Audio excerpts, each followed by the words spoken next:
I'm gonna love you.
Jadi ini merupakan proses pembentukan biodiesel dari bahan baku CPO. Bahan baku CPO yang berada pada tangki 1 dikeluarkan dari tangki melalui pipa dengan bantuan gaya gravitasi menuju ke heater untuk dipanaskan hingga temperatur 110 derajat Celcius. Hal ini dilakukan agar air pada CPO menguap karena sifat air yang mudah bereaksi dengan katalis asam maupun basa yang dapat mengakibatkan lambatnya kerja katalis. Proses pemanasan ini juga dikarenakan struktur CPO yang berupa semi padatan, sehingga harus dipanaskan agar tidak membeku, lalu didinginkan menggunakan kondenser hingga temperatur 60 derajat Celcius agar CPO tidak kembali membeku. Kemudian CPO dialirkan dengan bantuan pompa menuju ke reaktor 2. Di dalam reaktor ini, CPO dicampur dengan metanol dari tangki 2 dan katalis asam sulfat dari tangki 3. Yang sebelumnya telah dilakukan pengadukan dalam reaktor 1 dan kemudian dialirkan melalui pipa dengan bantuan pompa menuju reaktor 2. Dalam reaktor 2 terjadi proses esterifikasi pada temperatur 60 derajat Celcius menggunakan pengadukan dengan kecepatan 300 rpm. Perbandingan yang digunakan antara CPO dan metanol adalah 1:6 dengan hasil konversi mencapai 65%. Pada dinding luar reaktor 2 dipanaskan jaket pendingin agar temperatur selama proses bisa dijaga konstan dan metanol tidak menguap.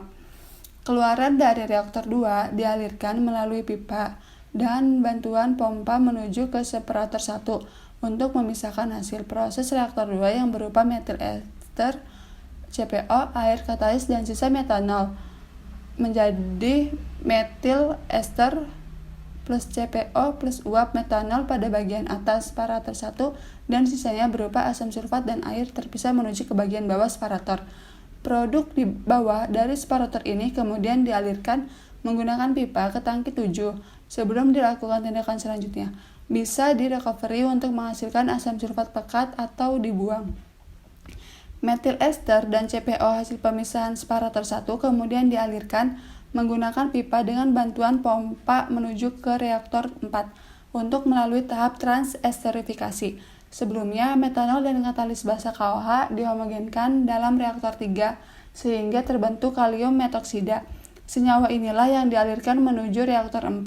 Dalam reaktor ini terjadi proses percampuran metil ester dan CPO dengan kalium metoksida selama kurang lebih 2 jam dengan temperatur 58-65 derajat Celcius. Reaktor 4 ini dilengkapi pemanas dan pengaduk, yaitu saat pemanasan juga dilakukan pengadukan dengan kecepatan kurang lebih 300 rpm. Hasil akhir dari reaktor 4 ini adalah metil ester dengan konversi sekitar 94-98%. Keluaran dari reaktor 4 kemudian dialirkan ke separator 2 untuk memisahkan gliserol dan metil ester dengan pengendapan. Gliserol atau berada pada lapisan bawah karena berat jenisnya yang lebih besar dari metil ester.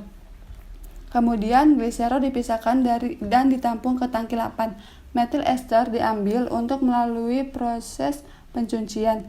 Metil ester hasil kerja separator 2 ini kemudian dialirkan ke alat washing untuk menghilangkan senyawa pengotor dan tidak diinginkan seperti gliserol dan metanol. Temperatur pencucian ini dilakukan sekitar 55 derajat Celcius. Pencucian dilakukan hingga tercapai pH campuran normal 6,8 sampai 7,2.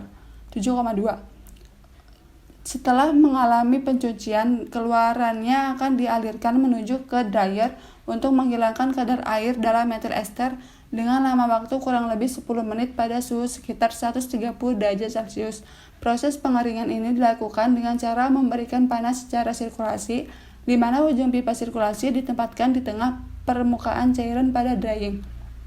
Tahap akhirnya adalah mengalirkan metil ester yang telah dikeringkan menuju ke alat filterization atau proses filtrasi untuk menghilangkan partikel-partikel pengotor biodiesel saat proses pembentukan berlangsung seperti karat atau kerak dari dinding reaktor, kerat dari dinding pipa ataupun kotoran dari bahan baku yang digunakan.